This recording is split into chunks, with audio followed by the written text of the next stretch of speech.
ভালোবাসাকে বুকে নিয়ে ও দিনের দরদকে সাথে নিয়ে উপস্থিত বিভিন্ন শ্রেণীর আমার প্রাণের ভাই এবং বন্ধুগণ তথা মজলিসের এক পার্শ্বে শান্তশিষ্টভাবে বসে থাকা অবলা সরলা স্নেহের মা ও ভগ্নীগণ, আল্লাহর শুকরিয়া আদায় করছি।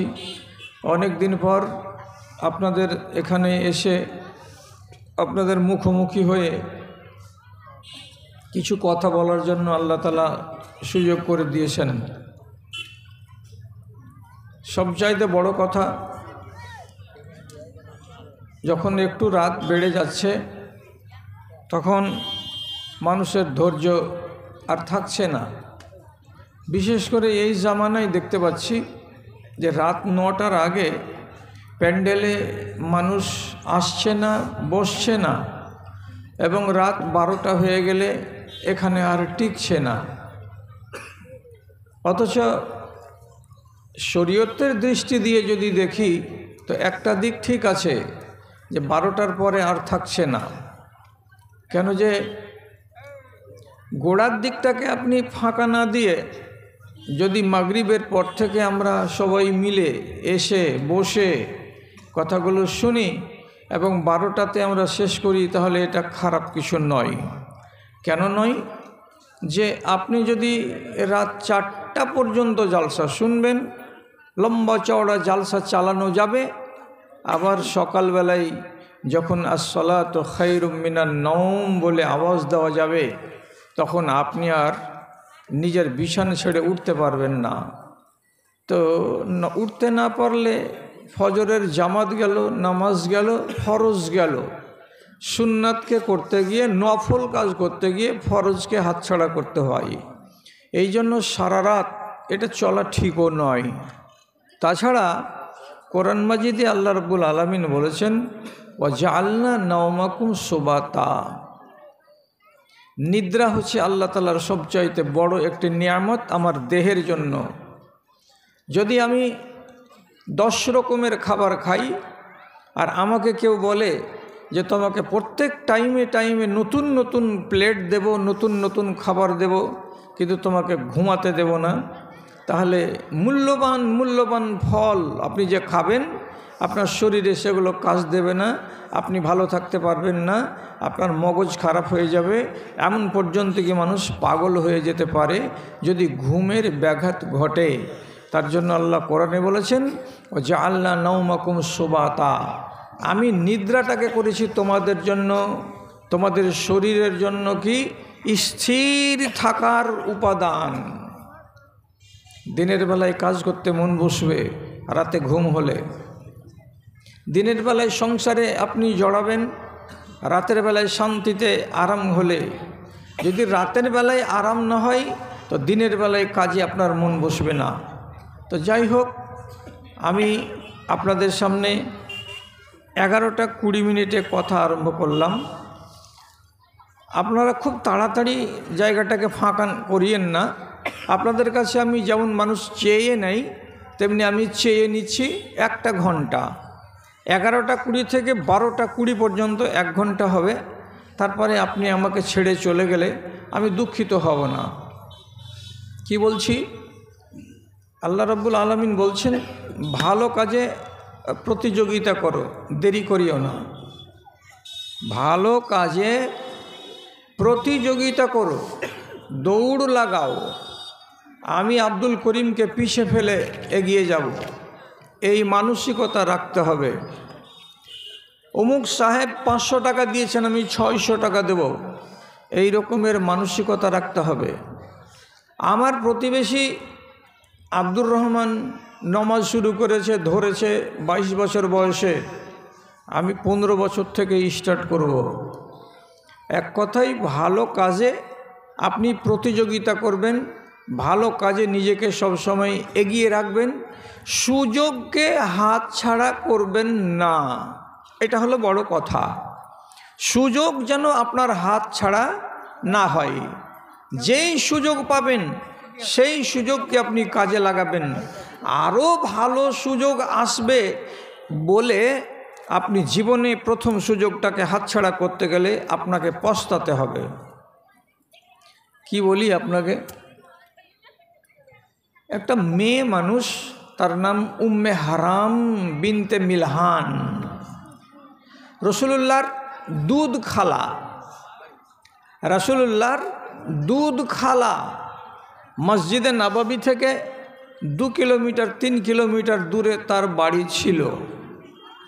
মাঝে মাঝে নবীজি উম্মে হারাম দুধ খালার বাড়ি যেতেন, আরাম করতেন, নাস্তা পানি থাকলে নাস্তা পানি খেতেন, এটা নবীজির অভ্যাস ছিল।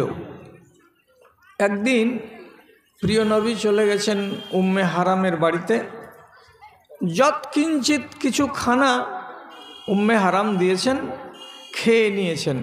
আর খেয়ে নেওয়ার পরে ওইখানে একটা চটাইয়ের উপরে আরাম করছেন। তো উম্মে হারাম সম্পর্কে কে হলেন? দুধ খালা। এ তো হারাম, এটা হলো মাহরামের মধ্যে পড়ে। তো দুধ খালা তাকে পাশে করে নিয়ে বসে, আর রাসূলুল্লাহর মাথাতে একটু একটু করে এমনি এমনি করে হাত লাগিয়ে লাগিয়ে দিচ্ছেন, যেমন মেয়ে ছেলে পিলে উকুন দেখে ঠিক এই রকম করে চুলগুলোকে নেড়ে নেড়ে দিচ্ছেন, চেপে চেপে দিচ্ছেন। এতে রাসূলুল্লাহর ঘুমটা ভালো হচ্ছে। এই অবস্থাতে হঠাৎ করে রাসূলুল্লাহ জেগে উঠলেন, আর জাগা মাত্রই হেসে উঠলেন। যখন ঘুমন্ত মানুষ জাগলেন আর জাগার পরে তার চেহারাতে দেখা যাচ্ছে হাসি, তখন উম্মে হারাম সহ্য করতে না পেরে, ধৈর্য না ধরে তিনি জিজ্ঞেস করে বলছেন, মা আজহাকাকা ইয়া রাসূলুল্লাহ, হে আল্লাহ পাকের রাসূল, ঘুমন্ত মানুষ যখন জাগে তখন এই রকম করে হঠাৎ করে কেউ হাসে না। আপনি ঘুমিয়েছিলেন, আপনার মাথাতে আমি বিলি দিচ্ছিলাম আস্তে আস্তে করে, আর হঠাৎ আপনি জাগলেন তো ভালো কথা, কিন্তু আপনার মুখে হাসি কেন দেখতে পেলাম? হাসছেন কেন? কেন হাসলেন আপনি? রাসূলুল্লাহ জবাব দিয়ে বলছেন, ও রেজু আলাইয়া ওনাসুন মিন উম্মতি ইয়াগজুনা মিন হাযাল বাহারে। আমার সামনে স্বপ্নে আল্লাহ তাআলা এক জামাত মুসলমানকে দেখালেন। আমি স্বপ্নে দেখতে পেলাম এক ঝাঁক আমার উম্মতিরা, যাদেরকে দেখানো হলো এরা সবটি হলো গাজী। গাজী মানে কি? আল্লাহর পথে জিহাদকারী। এই সমস্ত লোকগুলো যখন আল্লাহর পথে জিহাদ করবে, কোথায়? এই সমুদ্রের পারে। এই সমুদ্রের পারে বলতে নবীজি ইশারা করেছিলেন উত্তর দিকে। সেই উত্তর দিকে সমুদ্রটা, সেটা হলো সাইপ্রাসের পাশে। এই নদী, এই সমুদ্রের পারে আমার একদল উম্মত জং করতে যাবে, জিহাদ করতে যাবে। এরা খুব ভাগ্যবান, এরা অত্যন্ত আল্লাহ রাব্বুল আলামিনের কাছে প্রিয় মানুষ, যে তাদের বাড়ি হলো কোথায়? আরবের মদিনায়। আর এইখান থেকে উঁটে চড়ে যদি যেতে হয় তুরস্ক, আর তুরস্কর নদীকে, সমুদ্রকে পার করে যেতে হবে সাইপ্রাস। তো এইটা 12 থেকে 14 দিনের রাস্তা। এত দূর রাস্তা অতিক্রম করে আল্লাহর পথে জিহাদে যাবে। এই লোকগুলোকে দেখতে পেলাম যে এরা গাজী। তো এদের দেখে আমার মনটা ঠান্ডা হলো। যারা আল্লাহর পথের গাজী তারা তো আল্লাহর খুব ফরমাবরদার মানুষ, এরা হলো খুশনসিব ইনসান, এরা হলো জান্নাতের মেহমান। এই জন্য দেখে মনটা খুশি হলো বলে আমি হাসলাম। তো যখন এই মানুষগুলো যাবে একদিন, আর এরা হবে গাজী, আর এরা হবে জান্নাতের ভাগীদার, তো এমন একটা সুযোগের কথা যখন রাসূলুল্লাহ আলোচনা করছেন, তখন মহিলা হলে কি হবে? আর মাথাতে আল্লাহ তাআলা বুদ্ধি কত তেজ দিয়েছেন। তিনি তখন সাথে সাথে নবীজিকে বলছেন, আল্লাহুম ইয়া রাসূলুল্লাহ উদউলি আইয়াজআলনিল্লাহু মিনহুম। আল্লাহ পাকের নবী, আপনি একটু দোয়া করে দেন আমার জন্য, যাতে ওই সমস্ত গাজীগুলোর মধ্যে আমারও নামটা ঢুকে যায়। যতগুলো লোককে আপনি দেখেছেন জিহাদের ময়দানে যাবে, এক যুগ পার করে দিয়ে 15 দিন পার করে দিয়ে এত দূরের রাস্তা যখন ময়দানে যাবে, তারা আল্লাহর পথে শহীদ হতে পারে। তো ওরা হলো খুশনসিব। তো আমারও নসিবটা যেন ভালো হয়, তার জন্য একটু দোয়া করে দেন আল্লাহর নবী। দেখলেন, এখানে এক জামাত লোক হবে গাজী। তো এখন তো হয়নি, হবে। ওই দলের ভেতরে ঢুকতে চাইছেন কেন? যে এই লোকগুলো হল আল্লাহ রাব্বুল আলামিনের নজরে অত্যন্ত প্রিয় মানুষ, এরা সব জান্নাতের মেহমান। তা আমি সুযোগ হাতছাড়া করব কেন? রাসূলুল্লাহ যখন এমন কথাটা বলে দিলেন, তা আমি এই তালে তাল, আমি ঢুকে যাব ওই দলের ভেতরে। রাসূল, আপনি আমার জন্য দোয়া করে দেন। আপনি দোয়া করে দিলে আমিও ওই দলের অন্তর্ভুক্ত হয়ে যাব এবং আমি ওই গাজীদের অন্তর্ভুক্ত হতে পারবো। আমি নিজেকে খুশনসিব বানাবো। রাসূলুল্লাহ বলছেন, আনতা মিনহুম, আনতে মিনহুম, তুমি ওই দলের। আচ্ছা, যদি এই কথাটা এই মহিলা জানতে না চাইতো, যদি রাসূলুল্লাহর কাছে আগ্রহ পেশ না করত, তাহলে কি নবীজি বলতেন যে আনতে মিনহুম, তুমি ওদের মধ্যেকার? আর নিজের কপালটা কি খুলতো? সুযোগটাকে সাথে সাথে কাজে লাগিয়ে দিল, দিয়ে রাসূলের মুখ থেকে দোয়া পেয়ে গেল। দোয়াটা লাগলো না? লাগলো না? রাসূলুল্লাহর ইন্তেকালের 28 বছর পরে হযরতে উসমানের জামানায় ওই যুদ্ধটা হয়েছিল। হযরতে মুয়াবিয়া রাদিয়াল্লাহু তাআলা আনহু ছিলেন প্রধান সেনাপতি। তার নেতৃত্বে এতগুলো লোক সবাই যাচ্ছিল সেই কনস্টান্তিনোপলের এলাকাকে পার করে সাইপ্রাসের মাটিতে যাওয়ার কালে সমুদ্র পার করে ওই পারে গিয়ে আবার রওনা দেবে। সব লোকেরাই গেল, কিন্তু ওইখানে স্বামীর সাথে যাচ্ছিলেন কে? উম্মে হারাম, তার স্বামী ওবাদা বিন সামিত সঙ্গে ছিলেন। কিন্তু কি হলো আর কি না হলো, সমুদ্র পার করার পরে খচ্চরের পিঠ থেকে মুখের ভরে পড়ে গেলেন এই মহিলা উম্মে হারাম। আর মুখের ভরে পড়ে যাওয়াতে ঘাড়ের লতাটা ভেঙে গেল, কিংবা ঘাড়ের হাড়টা ডিসপ্লেস হয়ে গেল, যার কারণে বেচারিকে ওই জায়গাতে শাহাদাত বরণ করতে হলো। যুদ্ধের ময়দানে তার যাওয়া হলো না, কিন্তু যুদ্ধের নামে বেরিয়ে গেছেন বলেও সেই মহিলাকে শহীদ বলে আখ্যায়িত করা হয়েছে। এবং ওই নদীর তীরে, সমুদ্রের তীরে তার নামে আজও একটা সুন্দর মনোরম মসজিদ তৈরি করা আছে। আর মসজিদের মেন গেটে লেখা আছে মসজিদ উম্মে হারাম বিনতে মিলহান। ওর স্বপ্নকে আল্লাহ পূরণ করে দিলেন। তুমি যখন চেয়েছিলে সুযোগটাকে কাজে লাগাতে, নবীজির সুযোগ তোমাকে দিয়েও দিলেন, দোয়াও করে দিলেন। আর দোয়া করে দেওয়াতে তোমার ভাগ্য খুলে গেল, তুমি চলেই গেলে সাইপ্রাসের মাটিতে, নদী পার করে, সমুদ্র পার করে। আর ওখানে মরলে, ওখানে শহীদ হয়ে তুমি শুয়ে আছো। ওখান থেকেই তোমাকে হাসরের ময়দানে ডাক দেওয়া হবে। ভাই, আবার আমি কেন বললাম কথাটা? আমাদের ভেতরে কি এরকম মানুষ নাই যারা যৌবনকালে কেউ নামাজ পড়ে না? আবার ওই লোকগুলোকে দেখবেন যখন বুড়াতিকাল হবে তখন দাড়িও রেখে দিয়েছে, বিড়ি খাওয়াও ছেড়ে দিয়েছে, খৈনি খাওয়াও ছেড়ে দিয়েছে, চুরি ডাকাতিও ছেড়ে দিয়েছে, নামাজি হয়ে গেছে। হাজারোটা দেখবেন, একটা দুটা নয়। কেন? কথাটাকে মনে রাখবেন, মাথায় রাখবেন। বর্তমান সময়ে আমাদের মুসলমানদের ভেতরে সবচাইতে যারা বেশি দিনদার তারা কারা? যারা বয়স্ক তারা। কি বললাম? যারা বয়স্ক তারা। যারা মেয়ে ছেলে বয়স্ক হয়েছে তারা যুবতীদের তুলনায় বেশি ইবাদত করে।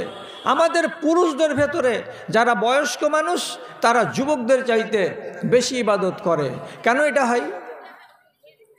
মেয়েরাই বয়স হয়ে গেলে কেন বেশি ইবাদত করে, আর ছেলেরা বয়স হয়ে গেলে কেন বেশি ইবাদত করে, যৌবনকালে কেন করে না?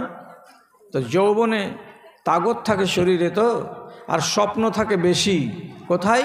মগজে। কি কি স্বপ্ন থাকে? সুন্দর একটা বিয়ে করব। সুন্দর যদি বিয়ে করতে হয় চেহারাতে দাড়ি রাখা চলবে না, নাহলে বউটা বলবে চাচাকে বিয়ে করব না। এই জন্য ভালো পাওয়ার আশাতে চেহারার সুন্নতটাকে জবে করে দেয়। আবার অনেক ছেলে পিলে এই ভালো পাওয়ার আশাতে আল্লাহ রাব্বুল আলামিনের দিন থেকে নিজেকে সরিয়ে রাখে, তামাশাই মত্ত থাকে, দুনিয়াতে মত্ত থাকে। এরা ইবাদতের দিকে মন লাগায় না। কিন্তু যখন তার বয়স 60 বছর হয়ে যায়, হাঁটুতে বল থাকে না, চোখে তার জ্যোতি নাই, 15 হাত দূরের মানুষকে চিনতে পারে না, কানের আওয়াজ হারিয়ে গেছে, শুনতে পায় না কে আমাকে ডাকছে, হাতগুলো থরথর করছে, চামড়াগুলো জড়ো জড়ো হয়ে গেছে। তখন ওই মানুষটার কাছে জমি কেনার স্বপ্ন আর থাকে না, সুন্দর করে বাড়ি করার স্বপ্ন আর থাকে না, বিবাহ শাদী করব, সুন্দরী মেয়ে নিয়ে আসবো, এইরকম স্বপ্ন তার মনে থাকে না। একটাই স্বপ্ন তার মনে ঘোরাফেরা করে, আমার চুল পেকে সাদা হয়ে গেল, আমার চোখ ঝাপসা হয়ে গেল, আমার মগজ কাজ করে না, আমি পেশাবকে নিয়ন্ত্রণে রাখতে পারি না, ইত্যাদি ইত্যাদি রোগ ধরেছে। এর মানে হলো এই কলপুর্জাগুলো সব নষ্ট, এখন তাকে কবরের দিকে চলে যেতে হবে। চোখের সামনে থাকে একটাই কবর, কবর ছাড়া আর কোনো কিছু দেখতে পাই না। এই জন্য যারা যৌবনকালে থাকে অত্যন্ত ফাল, ওরা বুড়াতেকারে হয়ে যায় নেককার। তাই বলছিলাম, বয়স্ককালে যত মানুষ আছে শতকরা 95টাই হয় দিনদার, কিন্তু যৌবনকালে দিনদারি সবারই থাকে না। আমি বলছি, আপনি যে 40 বছর 45 বছর বয়স পর্যন্ত নমাজ পড়লেন না, 60 বছর বয়সে নমাজ শুরু করলেন, তাহলে এই যে ছুটে যাওয়া নমাজগুলোকে আপনি মেকআপ নিতে পারবেন? কি দিয়ে মেকআপ নেবেন? এই যে 20 বছর নমাজ ছাড়া পড়ে আছে, কি দিয়ে আপনি মেকআপ নেবেন? আপনাকে আফসোস লাগলো না? তাহলে যারা আগে থেকে নামাজ শুরু করেছে ওরা, আর যারা পরে শুরু করেছে তারা, আপনি নিজে বলেন এরা কি আল্লাহর নজরে সমান হতে হবে? কোনো দিন হবে না, কোনো দিন হবে না।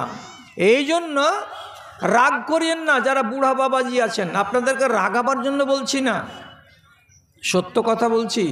নবীজি বলছেন একটা বুড়া মানুষ, সেও 30 রাকাত নামাজ পড়ে, 17 রাকাত ফরজ আর 12 রাকাত সুন্নাতে মুয়াক্কাদা 29, আর 1 রাকাত বেতর 30।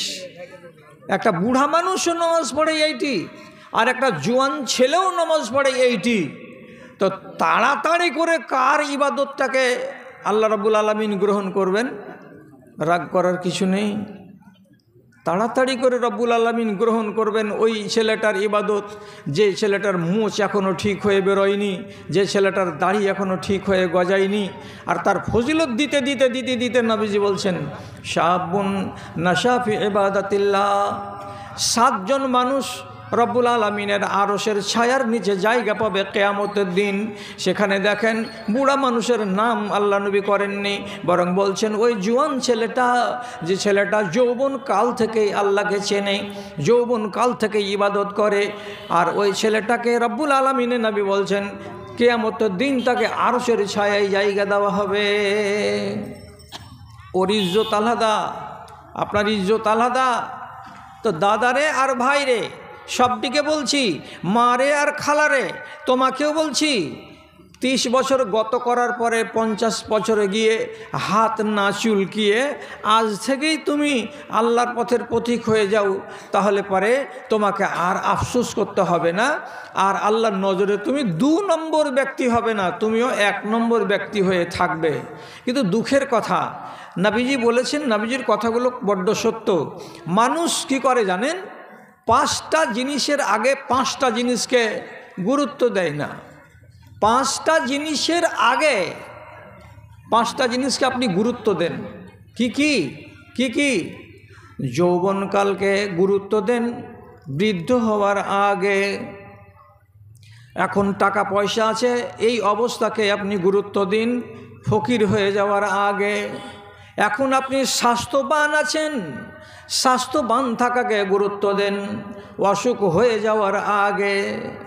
আপনি এখন জীবিত আছেন, জীবিত থাকা অবস্থাটাকে গুরুত্ব দেন, এটাকে সম্মান করেন মরে যাওয়ার আগে।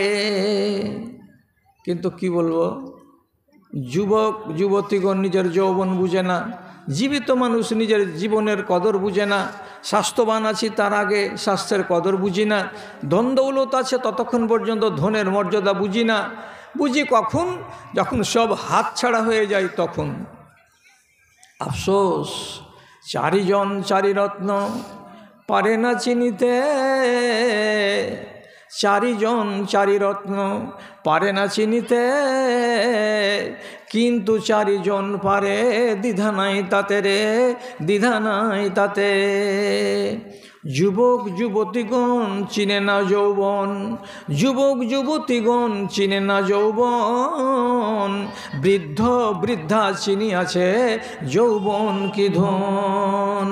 সুখ কি পদার্থ সুখী পারে না চিনিতে, সুখ কি পদার্থ সুখী পারে না চিনিতে, দুঃখীকে জিজ্ঞাসা তিনি পারিবেন বলিতে রে, পারিবেন বলিতে। আরামে যে থাকে সেও চিনে না আরাম, আরামে যে থাকে সেও চিনে না আরাম, অবশ্য চিনেছে রুগী কি রত্ন আরাম গো, কি রত্ন আরাম। কথাটি কত সত্য। দুঃখীর মর্ম, আপনি সুখে আছেন তো বুঝেন না, বাড়ি ফিরে এলেন রকমারি খানা খেয়ে নিলেন, কি বুঝবেন দুঃখের মর্ম। তিনখান বাড়ি পরে ঝুপড়ির ভিতরে এমনও মেয়ে আছে দুটা বাচ্চাকে নিয়ে না খেয়ে শুয়ে গেছে, ছেলেগুলো কাঁদছে পেটের জ্বালাই, আপনি তার মর্ম বুঝেন কি? আপনি বুঝেন না। আপনার স্বাস্থ্যের আপনি কি দাম এটা আপনি বুঝেন কি? ক্যান্সার হসপিটালে যান তো, যদি অতদূর না যাবেন তো মালদা সদর হসপিটালে যান তো, যদি মালদাও যেতে না পারবেন তো আপনি গোবিন্দপাড়া এই এই ইয়াতে হসপিটালে একবার দেখবেন তো, এই লম্বা হল ঘরটাতে কতটি লোক পড়ে আছে, কার ট্যাঙে দড়ি বেঁধে ইট ভাড়া দেওয়া আছে পা ভেঙে গেছে বলে, কার পাকে উপর দিকে তোলা আছে, কার পাছাতে স্যালাইন লাগানো আছে, কার পায়ে কি লাগানো আছে, কার নাকে নল ভরা আছে, কার পেটের ভেতরে নল লাগানো আছে, কত রকমের দুরবস্থার মধ্য দিয়ে এতগুলো লোক সব বিছানায় শুয়ে পড়ে আছে শুধু সুখের নেশায় যে ভালো হব ভালো হব। আপনাকে আল্লাহ স্বাস্থ্যবান করেছেন, আপনি বুঝতে পারছেন না যে অস্বাস্থ্যটা কাকে বলা হয়। ভাইরে, সুযোগটা হাতে নেন। সুযোগ হাতে নেওয়ার কথা বলতে গিয়ে আপনাকে একটা সুন্দর হাদিস শোনাচ্ছি। কাকে বলে প্রথম সুযোগটাকে হাতে করা? রসুল্লাহ একজন এক দেহাতি মানুষের বাড়ি বেড়াতে গেলেন, তো দেহাতি মানুষ যতদূর পারলো নবীজির সম্মান করলো। এইবার রসুল্লাহ আর ব্যবহারে মুগ্ধ হয়ে তখন দেহাতিকে বলছেন, এই গ্রামীণ লোক শোনো, একবার বেড়াতে এসো মসজিদে নববীর কাছে আমার বাড়ি, আমি তোমার মেহমানি করব, তোমার সম্মান করব, তুমি যেমন আমার সম্মান করলে। তখন ওই গ্রাম্য লোকটা বলছে, জি হুজুর, আপনার বাড়ি আমি ইনশাল্লাহ বেড়াতে আসবো একদিন। তো বেড়াতে আসবো বলে কথা দিল। এইবার 15 দিন 20 দিন পরে সেই দেহাতি চলে এসেছে নবীজির সাথে দেখা করবে তার জন্য বেড়াতে। রসুল্লাহ যা পারলেন তার মেহমানি করলেন, করে টোরে দেওয়ার পর চা পানি হলো, বিস্কিট টিস্কিট হলো, খাওয়া দাওয়া হলো। এবার লোকটা চলে যাবে, তখন রসুল্লাহ ওকে বলছেন, ভালো করে শুনেন কথাটা কতটা মুহাব্বতের। সাল মা তাস আলো, ও মেহমান দেহাতি, বাড়ি চলে যাচ্ছ, বাড়ি যাওয়ার আগে আমি তোমার মেজবান বলছি, চাও কি চাইবা তুমি আমার কাছে, তুমি কি চাও আমার কাছে চাও, আমি তাই তোমাকে দেব। আমি হয়তো বলতাম একটা লাট্টু লুঙ্গি দেন, আমি হয়তো বলতাম একটা পাঞ্জাবির কাপড় দেন। আপনি কি বলতেন না বলতেন? দেহাতিকে রসুল বললেন, চাও কি চাইছো আমি তা তোমাকে দেব। তো দেহাতি গ্রামের মানুষ আর বুদ্ধি কত আছে, ও তখন এই কথাটা শুনে খুশি হয়ে যায়। তখন রসুল্লাহকে বলছেন, না কাতুন্নার কাবুহা।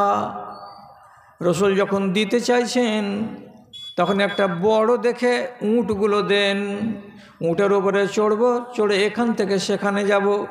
যার কাছে আরব দেশের মানুষের কাছে উঁট আছে জানতে হবে তার কাছে একটা মারুতি কার আছে, কেন যে উঁটের মর্যাদা তাদের দেশে বেশি। যার কাছে একটা উঁট নাই সে মানুষটা গরিব বলে ধরা হয়। তো আমি একটা দেহাতে মানুষ, আমার কাছে উঁট নাই, আপনি যদি একটা উঁট দেন তো তাতে চড়ব, আর চড়ে মাঝে সাঝে বাজারে যাব, হাট বাজার করে বেড়াবো। আর কি, ও আনাজুন ইয়াহালো বহালে আহালি, আর একটা আপনি বড় ছাগল দেন, যে ছাগলটার দুটো বাচ্চা আছে আর পিছনে থান লটকিছে বড় হয়ে, ওর থানকে যদি দোহা যায় সকালবেলায় 1 কিলো দুধ হবে, বিকেলবেলায় 1 কিলো দুধ হবে, এমন একটা বড় সাইজের পাঁঠিগুলো দেন, একটা বকরিগুলো আমাকে দেন, আমার পরিবারের লোকেরা সকালবেলায় দুধ দহন করবে আর পান করবে।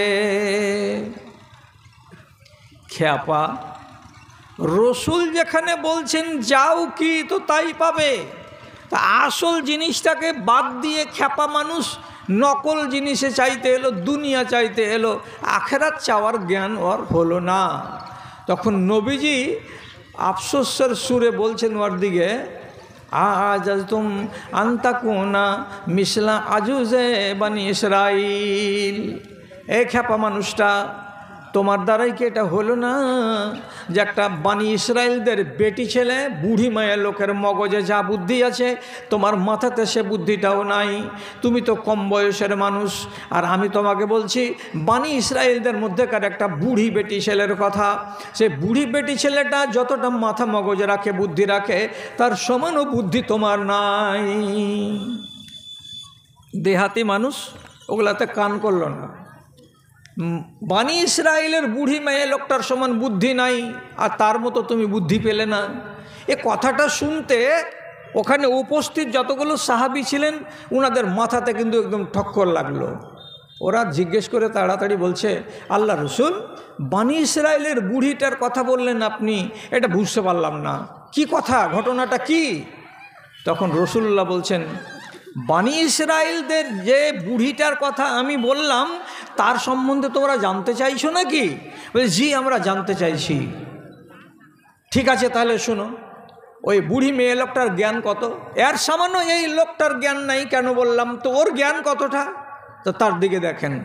এবার নবীজি হাদিসটা বলছেন কি, শোনো,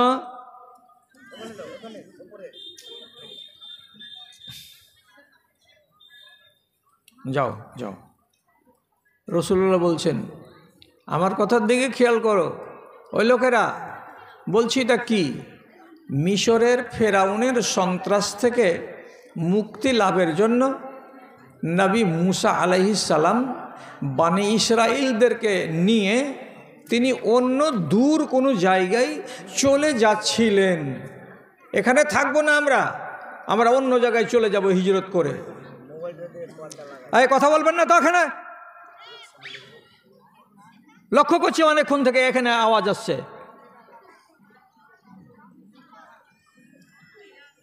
তো যখন চলে যাচ্ছেন তো নিয়াত করে বস্তা পুডলি মাথায় করে যখন সফর আরম্ভ করেছেন, প্রত্যেকটা লোকের চোখে ঝাপসা, একটা লোক রাস্তা দেখতে পাই না।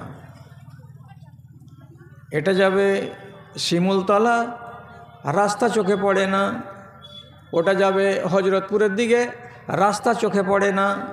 এটা রাস্তা যাবে দামাইপুরের দিকে, সবই আমাদের দেখা রাস্তা, কিন্তু চিনতে পারা যায় না, রাস্তা অজ্ঞাত হয়ে গেছে, জানা যায় না। নবী মুসা আলাইহিস সালাম সকল বানি ইসরায়েলদেরকে বলছেন, ব্যাপারটা কি হলো রে বাবা, রাস্তা কেন হারিয়ে দিলাম? ওদের ভেতরে কিছু বুজুর্গ ছিল, ওরা তখন নবী মুসাকে এসে বলছেন, হে নবী মুসা, কারণ একটা হতে পারে। এই কারণ কি, যে আমাদের বাপদাদাদেরকে বলেছিলেন নবী ইউসুফ আলাইহিস সালাম কি, হে বানি ইসরাইলেরা, তোমরা জীবনে আমাকে এই দেশের মাটিতে কবরে রেখে দিয়ে তোমরা দূর দেশে পালিয়ে যাও না। যদি তোমরা কোনো দেশ চলে যাও হিজরত করে, তো আমাকে নিয়ে যেও, আমাকে আমার কবর থেকে আমার লাশটাকে উঠিয়ে নিয়ে যেখানে তোমরা যাবে সেখানে তোমরা আমার সমাধান করে দেবে, সেখানে কবর করে দেবে। কিন্তু একাই আমাকে এই মিশরের মাটিতে ফেলে দিয়ে তোমরা চলে যেও না, এটা তোমাদের নিষেধ থাকলো। এটা নবী ইউসুফ আমাদেরকে ওয়াসিয়ত করে গেছেন। তো আজকে যে তাকে কবরে রেখে দিয়ে আমরা যে চলে যাচ্ছি, তো এটা আল্লাহর পক্ষ থেকে হচ্ছে যে আমরা রাস্তা চিনতে পারি না। নবী মুসা তখন বলছেন যে তাহলে নবী ইউসুফের লাশটাকে কবর থেকে বের করে তাকেও নিয়ে চলে যাব। আমরা এখন এই গ্রামকে ছেড়ে চলে যাচ্ছি, এই বাসুদেবপুর বটতলায় থাকবো না, আমরা চলে যাব একবারে ইটাহার, তো ওখানে তার কবর হবে। হ্যাঁ হ্যাঁ হ্যাঁ, তাহলে ঠিক আছে, তাহলে ঠিক আছে, তো চলো চলো ওর কবরকে খোদাই করে ওনার লাশটাকে বের করি। যতটি লোক ওইখানে মজলিসে আছে সবাই বলছে লা নাদরি আইনা কবরহু, ওর কবর কোথায় আছে আমি জানি না, ওর কবর কোথায় আছে এই টোলার লোক জানে না, নবী ইউসুফের কবর কোথায় আছে এখানকার লোকেরা জানে না, এতজন লোক তোমরা কেউ কি জানো না? তো সবাই বলছে আমরা কেউ জানি না তার কবর কোথায় আছে। ইতিমধ্যে একজন লোক বলছে, হে নবী মুসা, আমাদের গ্রামের এই মাথায় বরের গাছের তলায় ঝুপড়ি যে বাড়িটা আছে ওই কুঁড়ে ঘরের ভেতরে একটা বুড়ি বেটি ছেলে আছে, ওই বুড়িটাকে বলতে যদি যাওয়া যায় তো শুনেছি যে ওই বুড়িটা নাকি জানে যে নবী ইউসুফের কবর কোথায় আছে। অনেক দিনের বুড়ি, ঝুনঝুনে হ্যাঁ বেঁচে আছে, ওর কাছে যাও, ডেকে নিয়ে এসো। দু চারজন লোক গেল, যাওয়ার পরে এই কুঁকড়া বুড়িকে চামড়া ঝুলে ঝুলে গেছে, লাঠি ধরে টন টন টন টন টন টন করে হাঁটতে হাঁটতে নবী মুসা আলাইহিসসালাতু ওয়াসসালামের কাছে হাজির হলো। তারপরে চোখটাকে এমনি করে চেনে দিয়ে বলছে, কেন ডাকলে গো? তো নবী মুসা বলছেন, খালা তোমার বয়স যা তাতে তো দেখছি যে 150 থেকে 200 বছরের কম হবে না। এতদিন ধরে তোমাকে আল্লাহ বাঁচিয়ে রেখেছে, অনেক খবর তুমি রাখো, তো তোমার কাছে একটা জিনিস জানবো, তার জন্য আমি ডেকে পাঠালাম। তুমি কে? বলছে আমি মুসা। কোন মুসা? বলছে আমি মুসা, আল্লাহ পাকের নবী। যখন বলছে আমি আল্লাহর নবী মুসা, তখন বুড়ি মানুষটা উৎসুক হয়ে বলছেন, সত্যি নাকি তুমি নবী মুসা? যে জি আমি নবী মুসা। ঠিক আছে বাবা, কি জন্য ডাকলে বলো। তখন বলছে, শুনেছি তুমি নাকি বুড়া মানুষ, অনেক দিনের পুরানা, ইউসুফ নবীকে কোনখানে কবর দেওয়া হয়েছিল তার কবরটা তুমি চিনো জানো, তো আমাদেরকে ওই কবরটা একটু চিনিয়ে দাও। তখন বুড়ি বলছে, বুড়ি সোজা সোজা ভাষাতে বলছে, ইন রাজিতা বে হাকামি ফারাজিত বে হুকমেকা, তুমি যদি আমার একটা কথা শোনো আমি তোমার সেই কথাটা শুনবো, আর তুমি যদি আমার কথা না শোনো আমি তোমার কথা শুনবো না। তো বলছে, খালা তুমি ফের কি বলবে আমাকে? বলছে, হ্যাঁ বলবো একটা কথা, যদি তুমি আমার কথা মেনে নাও ঠিক আছে আমি তোমার কথা মেনে নিব, আর তুমি যদি আমার কথা না মানো তোমার কথা আমি মানবো না। তো বলছে, বলো কি বলতে চাইছো? তখন বুড়ি বলছে, ইন্নাকা তো সাহেবনি ফিল জান্নাতে, কিয়ামতের দিন মরার পরে হাসরের ময়দানে হিসাব নিকাশ হয়ে যাওয়ার পর যখন তুমি জান্নাতে যাবে এবং ইনশাআল্লাহ আমি আমল করেছি আমিও জান্নাতে যাব, কিন্তু আমার শর্ত হলো এই, তুমি যেই জান্নাতে থাকবে সেই জান্নাতে তুমি আমাকে সাথে নিয়ে থাকবে কিনা। তোমার সাথে থাকবো ওই জান্নাতে। জান্নাত তো ছোট জায়গা নয়, বিশাল বড় জায়গা, কিন্তু এটা নবী মুসার এলাকা, নবী মুসার জান্নাত, তার পাশে তার এলাকাতে আমি থাকব। আমি নিজেকে বলবো যে আমি মুসা নবীর সাথে জান্নাতে আছি, তো তুমি আমাকে সাথে নিবে জান্নাতে না নিবে না, এ কথাটা বলো। নবী মুসা ওর শর্ত শুনে, আর ঝুড়ি ঝুড়ি চামড়া দেখে, আর বসা বসা গাল দেখে, আর গাঢ়া গাঢ়া চোখ দেখে, ভিজা ভিজা সব এইরকম জ্যাব জ্যাবা কাপড় দেখে তৎক্ষণাৎ বলছে, না না না এটা মানতে পারলাম না খালা, তুমি তোমার জান্নাতে যাবা আমি আমার জান্নাতে যাব, তুমি আমার সাথে কেন যাবা, তুমি আলাদা যাওয়া। তখন বুড়ি চট করে লাঠিখানটাকে ধরে তখন দুজন বলছে, চলো যাহাকে একটু থুয়ে এসো। তো কোথায় থুয়ে আসবে? আমার বাড়িতে থুয়ে এসো। নবী যে কী বলছে? যে গোড়াতে কয়েছি আমার একটা কথা শুনো তো তোমার একটা কথা শুনবো, আমার কথা যদি না শুনে তো ওর কথা আমি শুনবো না। আমার কাছে জানতে চাইছে ইউসুফ নবীর কবর কোথায় আছে, আমি তা বলে দিব, কিন্তু শর্ত হলো যে এই যে সে আমাকে জান্নাতে জায়গা দিবে কি দিবে না। নবী মুসা আমাকে সাথে নিবে না, জায়গা জান্নাতে জায়গা দেবে না, অতএব আমি ইউসুফ নবীর কবর কোথায় আছে আমি তাকে বলতে যাব না। থমকে বসে আছে নবী মুসা, আর বলছে যে এতগুলো লোককে নিয়ে হিজরত করব, আর এরা সবাই থেমে আছে, রাস্তা চোখে পড়ে না, আর এই হালাতে যদি একে না মানি, তুই বেচারি তো বললেও না চলে যাচ্ছে রাগ করে, তো কোনটা করা যায়? আল্লাহ তাআলা এলা মুসা, আল্লাহ রাব্বুল আলামিন নবী মুসাকে ওহী করে বলছেন, নবী মুসা, মেয়েটি যদি তোমার সাথে জান্নাতে থাকে তো তোমার ক্ষতিটা কোথায়, অসুবিধাটা তোমার কোথায়? এই মেয়েটি তো এরকম লাড়ু সাড়ু হয়ে কিয়ামতের দিন জান্নাতে যাবে না। ওকে তো রব্বুল আলামিন একটা সুন্দরী ধপধপে ফর্সা যুবতী নারী বানিয়ে, ওকে আকর্ষণীয় মহিলা বানিয়ে জান্নাতে নিয়ে যাবেন।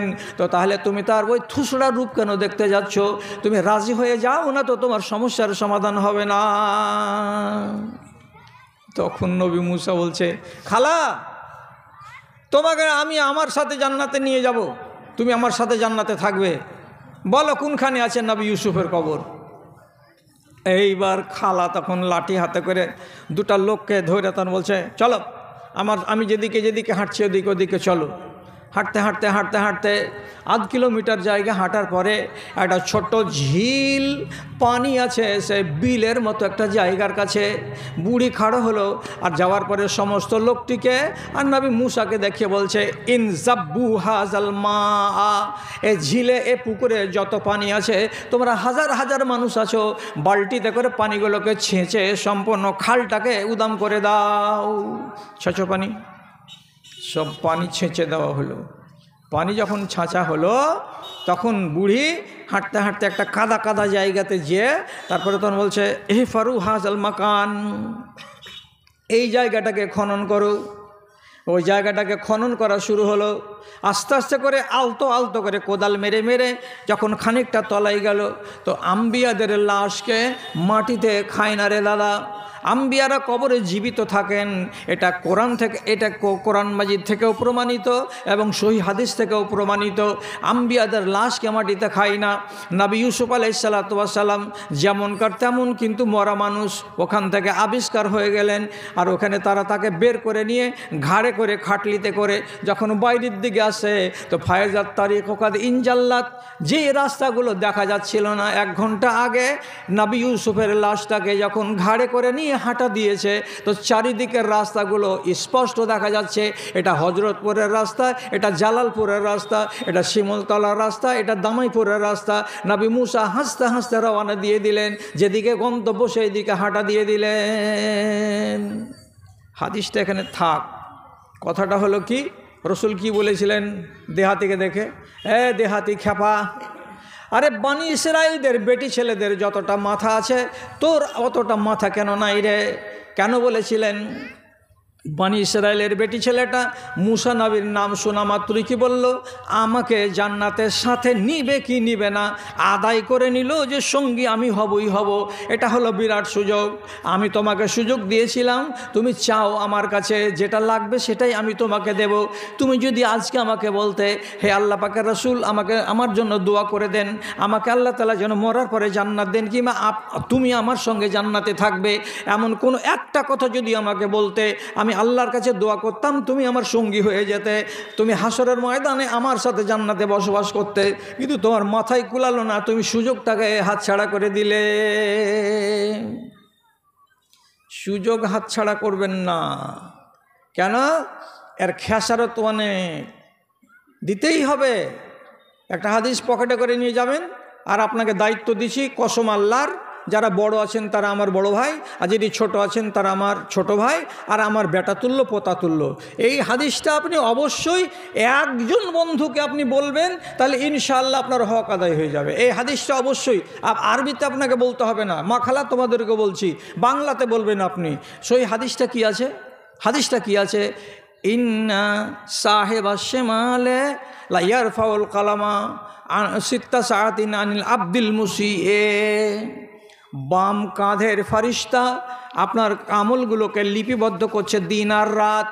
নবীজি বলছেন, আপনার দ্বারা যদি একটা বড় গুনাহ হয়ে গেল কথার কথা যে আজকে সুদ খেয়ে নিয়েছি, হয়ে গেল কথার কথা যে গতকাল রাত্রি 10টার সময় আমের বাগানে কোনো রমণীর সঙ্গে শারীরিক সম্পর্ক কায়েম করে নিয়েছি, হতে পারে কোনো দিক কাউরি একটা মোবাইল আমি চুরি করে নিয়েছি, একটা বড় ধরনের গুনাহ হয়ে গেল। তো রাসূলুল্লাহ বলছেন, এই গুনাহটা যখন হয়ে যায় তো নবী কি বলছেন, 6 ঘন্টা পর্যন্ত আল্লাহর এই বাম দিকের ফেরেশতা খাতাতে তুলে না, লিপিবদ্ধ করে না। থামো, থেমে আছি, তোমার এ চুরি করা লিখব না। কতক্ষণ লিখব না? 6 ঘন্টা। এই বেলা 10টার সময় পাপটা করেছিলেন, 11টা হয়ে গেল, 12টা হয়ে গেল, 1টা হয়ে গেল, 2টা হয়ে গেল, 3টা হয়ে গেল, 4টা যদি বেজে যায় কাঁটাই কাঁটাই, তাহলে আল্লাহর ফেরেশতা সেটাকে কাবিরা গুনাহ হিসাবে আপনার আমলনামায় লিপিবদ্ধ করে দেন। আর যদি বান্দাটা কি করে, 6 ঘন্টার ভেতরে এটাকে নিয়াত করে আল্লাহর কাছে তওবা করে, ইস্তেগফার করে এবং নিজে যদি লজ্জিত হয়, তো আল্লাহর ফেরেশতা বলছেন কি আলকাহু, যেটাকে ধরে রেখেছিলেন এতক্ষণ পর্যন্ত, সে গুনাহটাকে আছাড় মেরে জমিনে ফেলে দেন। না না না, এটা লেখা যাবে না। কেন লেখা যাবে না? 6 ঘন্টা সময় দিয়েছিলাম তওবা করার, 6 ঘন্টা সময় দিয়েছিলাম লজ্জিত হওয়ার, 6 ঘন্টার মধ্যে মধ্যে আল্লাহর এই বান্দাটা তওবা করে নিয়েছে এবং লজ্জা প্রকাশ করেছে, অনুশোচনা প্রকাশ করেছে, তাই আমি তার গুনাহটাকে খাতা থেকে আছাড় মেরে ফেলে দিলাম, কিছুই লেখা যাবে না। লেখছে না, তাহলে 6 ঘন্টা কাজে লাগাবেন না লাগাবেন না, এটা হলো প্রশ্ন। যদি কেউ বলে আমাকে আল্লাহ তাআলা মুরদ দেয়নি, তৌফিক দেয়নি, বুদ্ধি দেয়নি, বিবেক দেয়নি, আমি 6 ঘন্টাকে বুঝতে পারলাম না, কাজে লাগাতে পারলাম না, তাহলে কি হবে? তাহলে কি গুনাহটা মাফ হবে না? তো প্রথম সুযোগের লাভ আলাদা, দ্বিতীয় সুযোগের লাভ আলাদা। প্রথম সুযোগটা কি ছিল? 6 ঘন্টার ভেতরে তওবা করা। তওবা কাকে বলে দাদার আমার? তওবার সবচাইতে ছোট শব্দ হলো আস্তাগফিরুল্লাহ। এখানে একবার বললেন তো সবাই মিলে আস্তাগফিরুল্লাহ। এটা কি করলাম? আমি তওবা করলাম আল্লাহর কাছে। যদি কোনো মা কোনো ভাই বলে যে আমি একটু ভালো মিষ্টি করে তওবা করবো আল্লাহ তাআলার কাছে একটু বড় করে, তাহলে এটাকে বড় করেন, আস্তাগফিরুল্লাহ রাব্বি মিন কুল্লি যামবিন ওয়া আতুবু ইলাইহি। এটা বড় হলো, এটা তো আরও লাভ। মোট কথা হলো কি, আপনার মুখ দিয়ে ইস্তেগফারটা বের হওয়া চাই। কতক্ষণের মধ্যে? তো 6 ঘন্টার মধ্যে। লাভ কি হলো? খাতাতে লিপিবদ্ধ হলো না, আছাড় মেরে তাকে জমিনে ফেলে দেওয়া হলো। আপনি পরিষ্কার হয়ে গেলেন, আপনার গাটা পরিষ্কার হলো। যদি না করেন 6 ঘন্টার ভেতরে তো কী হবে? লিখে দেওয়া হয়ে গেল, লিখে দেওয়া হলো। এই লিখাটা মিটাতে অসুবিধা হবে না? একটা ভুল নাম রেশন কার্ডে উঠে গেছে, তো সেই ভুল রেশন কার্ড কারেকশন করার জন্য পার সুপতলা ছিঁড়ে গেছে, এতে ঘুরতে ঘুরতে, ব্লকে ঘুরতে ঘুরতে। আর আপনি মনে বলছেন যে এই কথাটা লিপিবদ্ধ হয়ে গেছে, তা আমি যখনই মনে করব কাটিয়ে নিব। এত সোজা? সোজা নয়। কেন সোজা নয়? প্রত্যেক দিন এই 12 ঘন্টা সময় কেটে যাওয়ার পর যখন মাগরিব হয়, আপনার আমলগুলোকে আসমানে পৌঁছে দেওয়া হয়। চলে গেছে খাতা কোথায়? আসমানে। তারপরে আবার অন্য হাদিসে আছে, যখন 1 মাস পুরা হয়ে যায়, তখন আপনার 1 মাসের সমস্ত আমলগুলোকে আসমানে পৌঁছে দেওয়া যায়। কবার গেল? 2 বার। তারপরে অন্য হাদিসে আছে, যখন আল্লাহ রাব্বুল আলামিন এই দুনিয়াতে শবে বরাতের রাত তৈরি করেন, সেই দিন 14 শাবান 15 শাবানের রাত, এই রাতের বেলায় আল্লাহ রাব্বুল আলামিন সারা দুনিয়ার মানুষের সারা বছরের আমলগুলোকে আবার তার ফেরেশতারা আসমানে উঠিয়ে দেয়। তাহলে আপনার আমল কয় জায়গাতে লেখা আছে দাদা আমার? 3 খাতাতে লেখা আছে। 1 খাতা কাটাতে পারবেন না, 2 খাতা কাটাতে পারবেন না, 3 খাতা কাটাতে পারবেন, বড় ঠেলার বিষয়। কিন্তু সুযোগ দেওয়া হয়েছিল 6 ঘন্টা। আপনি সুযোগ যদি হাতছাড়া করে দেন, তাহলে কি নাম কাটা যাবে না? পাপকে কি মুছা যাবে না? যাবে রে যাবে, নিশ্চয়ই যাবে, কিন্তু লকড়ি পুড়াতে হবে, এমনি হবে না। তখন সুযোগ হাতছাড়া করেছো, ওই গুনাহকে মাফ করবে? তা ওই যে হ্যাঁ করবো, তো কষ্ট বেশি করতে হবে। কি কি কষ্ট করতে হবে?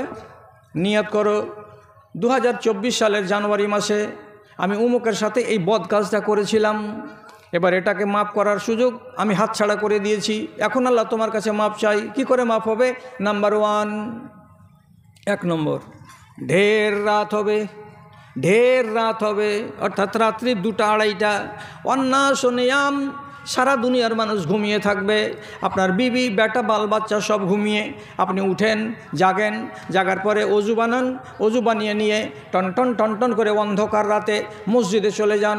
মসজিদে যাওয়ার পরে এক সাইডে খাড়ো হন, 2 রাকাত নামাজ পড়েন। এই 2 রাকাত নামাজকে বলা হয় সলাতুল হাজা, মানে আমার দরকারের নামাজ। বাতিটা জ্বালাবেন না, অন্ধকারে দাঁড়াবেন, কেউ যেন জানতে না পারে।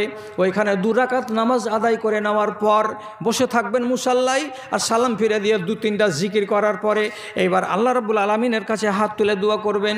আর একেবারে স্পষ্ট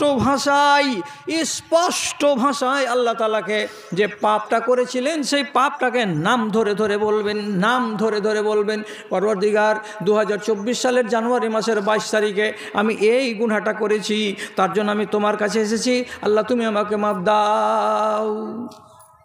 মাপ চাহেন, এমনি এমনি গ্যারেন্টি নাই, গ্যারেন্টি আছে কাতে। রসুল বলছেন আব এবগো কাঁদো, চোখ দিয়ে পানি ঝরাও, যে পানি যদি না ঝরে, নবী বলছেন তাবাকু, ভান করে করে কাঁদো, ভান করে করে কাঁদো। যেমন সোজা সোজা করে মানুষ বাচ্চাদের সাথে খেলা করে, করে বাচ্চাদেরকে কান্না দেখায়, ঠিক ওই রকমই মসজিদের ভেতরে বসে বসে কাঁদো, আর কেঁদে ভান করে করে কাঁদো, ভান করে করে কাঁদো। 1 মিনিট থেকে 1.5 মিনিট ভান করে কাঁদতে কাঁদতে কখনোই যে তোমার চোখের কোনায় একটা বিন্দু পানি গড়ে চলে আসবে, আর যদি 1 ফোঁটা 1 বিন্দু পানি তোমার চোখের কোনা দিয়ে গড়ে যায়, রাসূল করিম বলছেন মা মিন মুমিনিন ইয়াখরুজু মিন আইনাইহি দুমুউন ওয়া ইন কানা মিসলু রাসিজ যুবাব।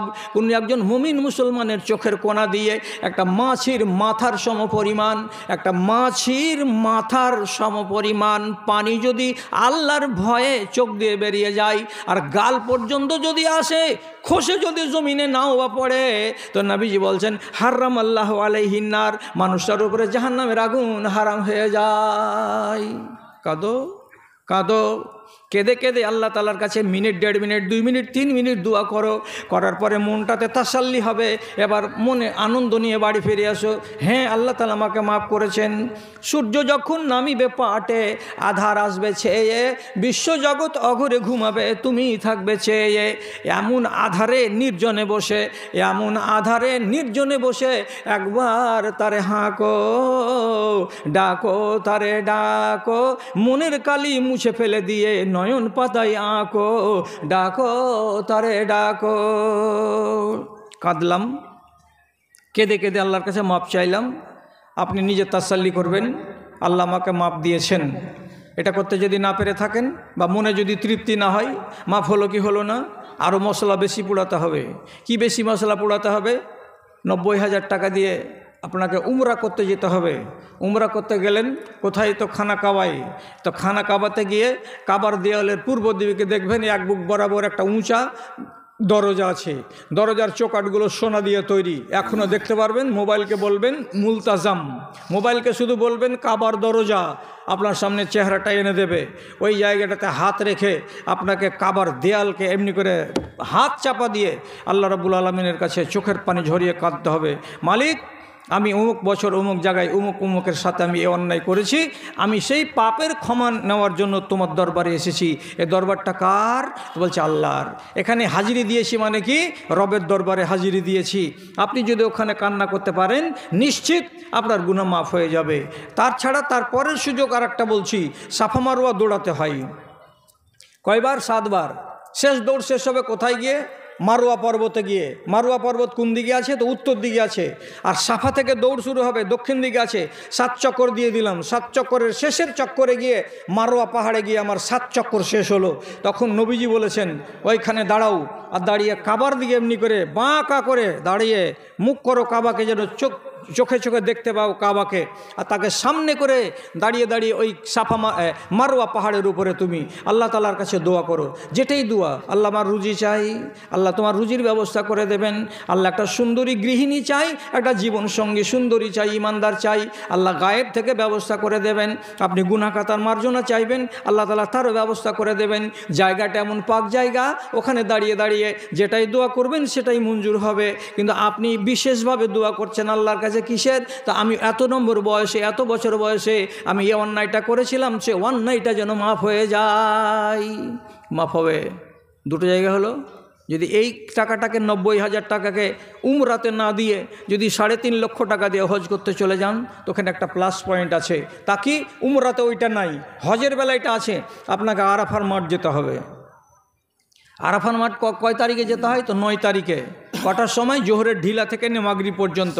ওই সময়টা কত মঙ্গলের, আর ওই সময়টা কত ফজিলতের, ওই সময়টা কত বরকতের, যে 37 লক্ষ মানুষ আরাফার ময়দানে, কাঠফাটা রোডে, কেউ রোদে, কেউ সামিয়ানার তলে, কেউ ফাঁকা জায়গায় দাঁড়িয়ে দাঁড়িয়ে, কেউ বসে বসে সব আজিজি ইনকেসারি করছে। আরে গোটা মাঠ আপনি শুনতে পাবেন যে সব চারিদিকে রোল রোল রোল, সব হাহাকার করছে, কাঁদছে, কান্না করছে, চিৎকার করছে, সব আল্লাহ আল্লাহ আল্লাহ আল্লাহ করছে। এই মাঠের বরকত কত! আল্লাহ রাব্বুল আলামিন নজর দিয়ে তাকাবেন, আরাফার ময়দানে যতগুলো মানুষ আছে তাদের দিকে দেখে ফেরেশতাদেরকে ডেকে বলেন, ফেরেশতারা এরা কেন এসেছে এইখানে? একমাত্র জবাব হলো কি, তারা নিজেদের মাগফিরাতের জন্য এসেছে আল্লাহ, এরা জান্নাত নেওয়ার জন্য এসেছে আল্লাহ, তোমার আযাবের ভয়ে এসেছে এখানে আল্লাহ। আল্লাহ রাব্বুল আলামিন সেদিন ঘোষণা দিয়ে বলেন, যাও রে যাও আমার বান্দারা, কোনটা ভারত থেকে এসেছো, কোনটা ইন্দোনেশিয়া থেকে এসেছো, কোনটা পাকিস্তান থেকে এসেছো, কোনটা জাপান থেকে এসেছো, কে জেনা করে এসেছো, কে সুদ খেয়ে এসেছো, কে মাগিবাজি করে এসেছো, কে ব্যভিচার করে এসেছো, যে যেমন গুনাহ করে এসেছো, যেটাই পাপ করে এসেছো, আমার দরবারে যখন কান্না শুরু করেছো আরাফার ময়দানে, আমি আল্লাহ তোমাদের যতগুলো লোক ময়দানে আছো সবার জন্য মাগফিরাত ঘোষণা করে দেওয়া হলো, তোমাদের সবকে মাফ করে দিলাম। গা পরিষ্কার হবে। তাহলে আপনি দেখলেন 6 ঘন্টা সময়টাকে হাতছাড়া করতে গিয়ে আমাকে কত পাপড় বেলতে হলো। তা আপনি এটাতে রাজি আছেন না আগেরটাতে রাজি আছেন? সুযোগ হাতছাড়া করছেন কেন বা করবেন কেন? আগে আসলে আগেকার লাভ, পরে আসলে পরেকার লাভ। এই জন্য আল্লাহ তাআলা কোরআনে বলেছেন, আস-সাবিকুন উলাইকাল মুকাররাবুন ফি জান্নাতিন নাঈম। যারা আগে জান্নাতে আসবে তারা জান্নাতে নাঈমে যাবে। ওরা কারা? তো যে সমস্ত লোকরা তাদের জীবনে সব সময় আল্লাহ রাব্বুল আলামিনের ইবাদতকে অগ্রাধিকার দিয়ে রেখেছে, যে সমস্ত লোকেরা আল্লাহর নিষেধাজ্ঞা থেকে নিজেকে বাঁচিয়ে রাখতে পেরেছে, ওখানে আগে, ইবাদতে আগে, নামাজে আগে, তো রোজাতে আগে, এরা সব সময় আগে আগে আগে আগে চলেছে। কিয়ামতের দিন রাব্বুল আলামিন বলছেন, যারা আগে আগে চলেছো, যারা আগে আগে হেঁটেছো, যারা আগে আগে আমাকে ডেকেছো, যারা আগে আগে আমার বিধিনিষেধ থেকে তোমরা সাবধানে থেকেছো, তোমরা এসো, তোমরা আগে এসো, তোমাদেরকে আগে জান্নাত দেওয়া হবে, ওখানেও আগে। এই জন্য মাফের কথাটাতে আপনাকে বললাম, সুযোগটাকে হাতছাড়া করিয়েন না। এই হাদিসটা আপনি আপনার কোনো একটা ভাইকে শোনাবেন, সাধ্যের বাহিরে কোনো ঝামেলা দিও না, যে কোনো টাইমে বলবেন। এদেশেও শুক্রবারের দিন আজান আর একামত আর নমাজ কায়েম হওয়ার মাঝখানে 1 মিনিট টাইম থাকে।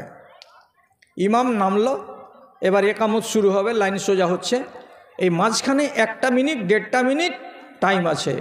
এত মূল্যবান এই সময়টা, যে এর সম্বন্ধে রাসূলুল্লাহ বলেছেন, এই ফাঁকে কোনো মানুষ যদি তার মুখ দিয়ে একটা কথা আল্লাহর সামনে আরজি পেশ করে, রব্বুল আলামিন বলছেন এই দোয়াকে রদ করা হয় না। সুযোগ নেবেন, কালকে নিয়ে নেন একবার। এগুলো আমাদের এখতিয়ারের মধ্যে আছে, আমাদের নাগালে আছে, আপনি হাতছাড়া না করলেই হলো। শুধু একবার অনুশোচনা প্রকাশ করবেন, আল্লাহ এই কাজটা ঠিক করিনি আমি। আর তারপরে উর্দুতে বলছেন কি বাংলাতে বলছেন কি আরবিতে বলছেন, আল্লাহ তাআলা এগুলো দেখেন না। শুধু আপনার মুখ দিয়ে এই কথাটা তো বেরোচ্ছে, আল্লাহ আমাকে মাফ দিয়েছি, আল্লাহ এই কাজটা আমি ভুল করেছি। আমি আপনাকে বলি, 1985 সালের আগস্ট মাসে আমি যখন প্রথম সৌদি আরবে গেলাম ছাত্র হিসাবে, তো বেড়াতে এলাম, ইউনিভার্সিটির পক্ষ থেকে আমাদেরকে মক্কা নিয়ে আসা হলো উমরা করার জন্য। মনের খুশিতে ইবাদত করব বলে এসেছি, মুলতাজামে হাত দিয়েছি।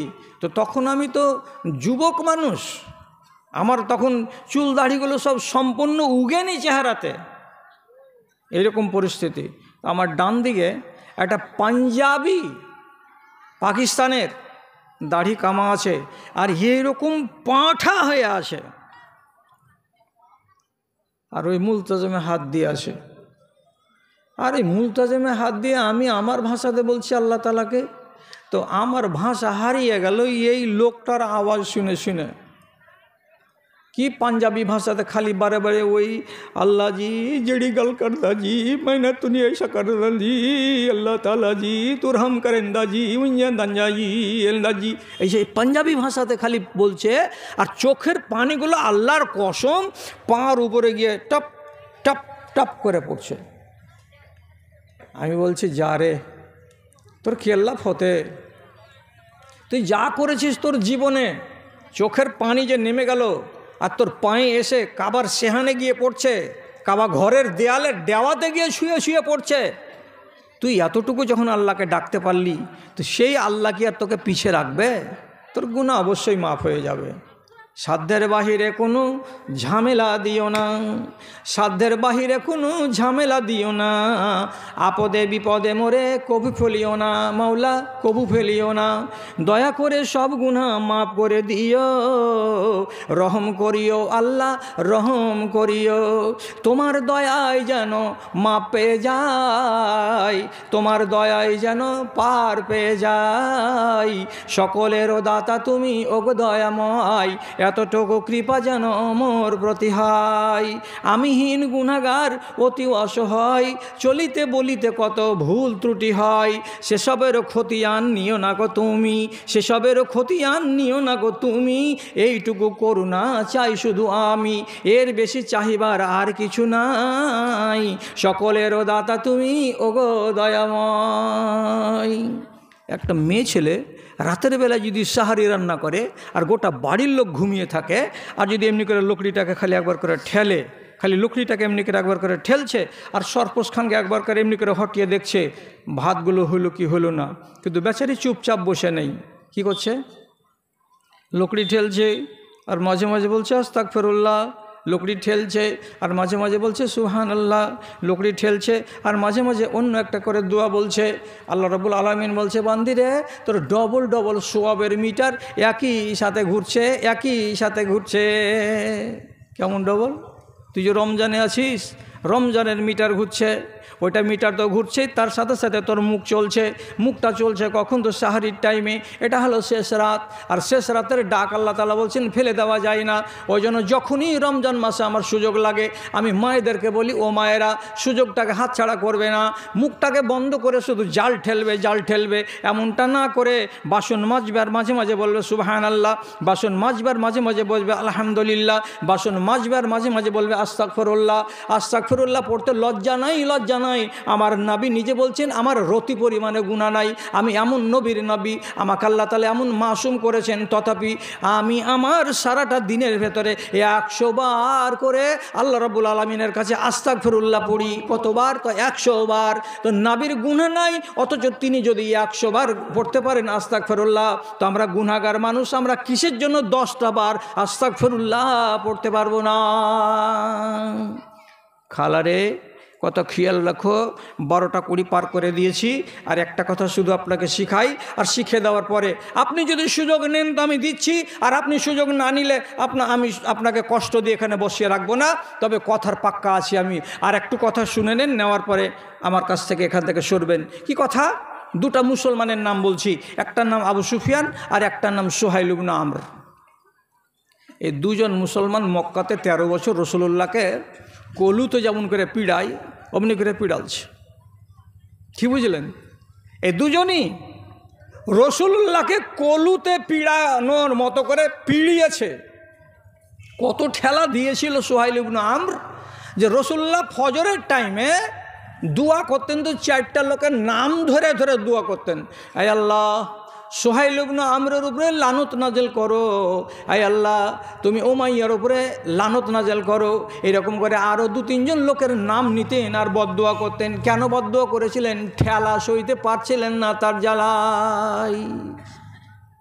এই 2টা লোক মক্কার ডন। আবু সুফিয়ানের বেটি উম্মে হাবিবা রসুলের বাড়িওয়ালি, অথচ জামাইয়ের উপরে শ্বশুরের ক্রোধ কত। জামাই বলে মানে, কিন্তু ইসলামকে মানে না, আর ওই দিক দিয়ে জামাইয়ের সম্মানও করে না। রাসূলুল্লাহ একবারে তেপে গেছিলেন এদের জ্বালাই। শেষে 13 বছর মক্কি জিন্দেগিতে ঈমান আনলো না এরা দুজন। এবার রাসূল হিজরত করে চলে গেলেন মদিনা। মদিনাতে 7ম বছর 8ম বছরে গিয়ে মক্কা বিজয় হলো। তো একটা কথা নলেজে রেখে দেন, রোজ সুযোগ লাগবে না। 6ষ্ঠ হিজরি সনে নবীজি 1200 সাহাবিকে নিয়ে যাচ্ছিলেন। যাজি 6 বছর হয়ে গেল মক্কা ছাড়া, তো চল একটা উমরা করে আসি। তো 1200 জন সাহাবিকে নিয়ে চলে আসেন মক্কা। তো 20 কিলোমিটার আগেই মক্কার লোকেরা তাদেরকে আটকে দিয়ে বলছে, তোমরা আগে বাড়বে না, নাহলে যুদ্ধ হবেই হবে, আগে যাবে না, আমরা মক্কায় ঢুকতে দেব না তোমাদেরকে, এখানেই দাঁড়াও। দিয়ে আলোচনা শুরু হলো। আলোচনা চলতে চলতে চলতে চলতে ঢুকতে তো দিলই না, একটা সন্ধি হলো।